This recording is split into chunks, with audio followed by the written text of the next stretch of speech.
Can you hear the barking of the dogs? Here is another day in the life of a small business owner. So I have more cute little sticker backing cards, and we're gonna pack some stickers. I just remembered I forgot something.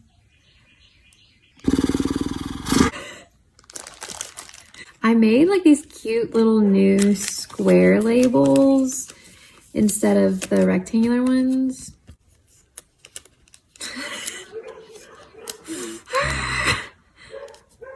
It's so frustrating.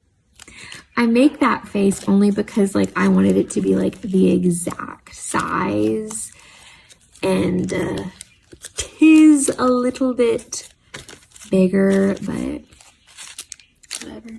Do you ever feel disorganized? That for my little stickers. Doo-doo-doo.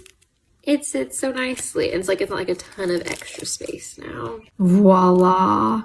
Ah, so cute. I'm going to get to work. Do this thing. Okay.